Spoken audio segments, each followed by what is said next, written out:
आज हम लोग डिस्कस करेंगे एक और नया टॉपिक, वसावना विरासिज्म। ठीक है, विरासिज्म आप इसको बोल सकते हैं। थोड़ा सा स्पेलिंग इसका कठिन है, लेकिन उतना भी कठिन नहीं है, बोला जा सकता है। चलिए देखा जाए। लिखा हुआ है the Virashaiva movement initiated by Basavanna and his companions like Allama Prabhu and अकम्भा देवी।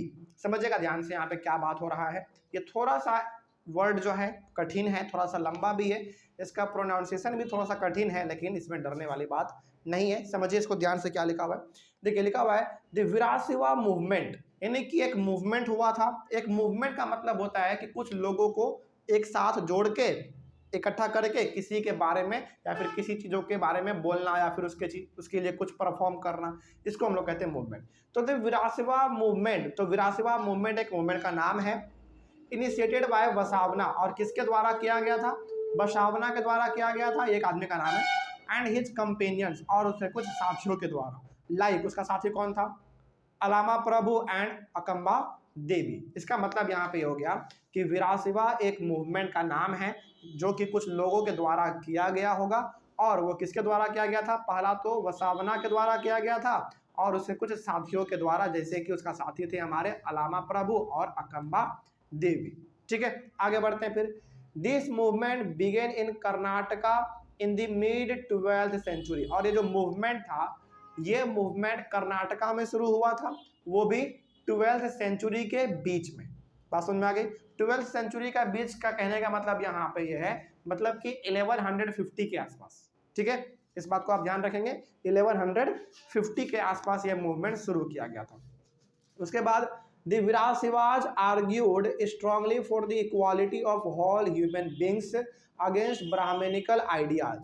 ये जो विरासिवा था ना, ये जो विरासिवा थे, ये बहुत ही ज़्यादा इक्वालिटी को लेकर जोर देता था। मतलब कि उस समय पे हमारे भारत में इक्वालिटी उतना नहीं था। उस समय पे अपर कास्ट लोअर कास्ट वाला सिस्टम चलता था। मतलब कि अपर कास्ट के लोग हैं तो उनको सारा सुख सुविधा मिलेगा, और लोअर कास्ट के लोग हैं तो उनको सुख सुविधा नहीं मिलेगा। इस प्रकार का सिस्टम हमारे भारत में था। लेकिन ये जो विरासिवा थे, ये चाहते थे कि हर एक ह्यूमन बींग्स को, यानी कि हर आदमी को इक्वल राइट मिले। क्या मिले?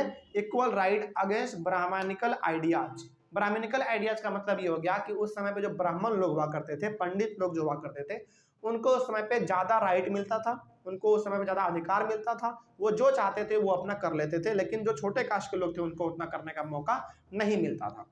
तो विरासिवा ये चाहता था कि हर एक लोगों को इक्वल राइट मिले, है ना। तो अब आपको यहाँ पे समझ में आ गया कि विरासिवा मूवमेंट जो था वो किस चीज़ के लिए मूवमेंट था। वो बेसिकली मूवमेंट था कि हर एक लोगों को इक्वल राइट मिले। बात समझ में आ रही है? तो याद रखिएगा इस बात को। अच्छा, एक चीज़ और यहाँ पे लिखा हुआ है, ideas about cast and the treatment of women. और साथ ही साथ विरासिवा ये भी चाहता था कि वोमेन को भी इक्वल राइट मिले, मतलब कि वोमेन को भी मेन के जैसा ही ट्रीट किया जाए। ऐसा नहीं कि वोमेन है तो उनको अधिकार नहीं है, या फिर मेन है तो केवल उसी को अधिकार है, ऐसा नहीं होना चाहिए। सबको बराबर राइट मिलना चाहिए, ये कहना था विरासिवा का। तो इस बात को आप यहाँ पे यही कह सकते हैं कि विरासिवा मूवमेंट जो है वो वसावना के द्वारा लॉन्च किया गया था, इनिशिएट किया गया था, और उसके कुछ साथियों के द्वारा, जैसे अलामा प्रभु और अकम्बा देवी। और ये मूवमेंट कहाँ से शुरू हुआ था? ये मूवमेंट कर्नाटक में शुरू हुआ था, और वो भी 12th सेंचुरी के बीच में, यानी कि 1150 के आसपास ये शुरू हुआ था। और विरासिवा का ये कहना था कि जो एक तरीके से ब्राह्मण को जो ज़्यादा राइट मिल रहा है, वो राइट भी आम आदमी को मिलना चाहिए, यानी कि ऑल ह्यूमन बींग्स को हर एक इक्वल राइट मिलना चाहिए। पहला इनका ये कहना था, और दूसरा इनका ये कहना था कि वोमेन को भी इक्वली ट्रीट करो, यानी कि उनको भी वो सारा राइट दो जो कि एक ह्यूमन, यानी कि एक मेन को राइट है। ठीक है, उसके बाद they were also against all forms of ritual and idol worship. और यहाँ पे ना सबसे बड़ा बात यह है कि विरासिवा का ना, समझिएगा ध्यान से, यहाँ पे उनका ये मानना था कि जितने भी रिचुअल्स हैं, यानी कि जितने भी तौर तरीके हैं, परंपरा है, ये सब बेकार है। वो मानता ही नहीं था इस चीज़ को।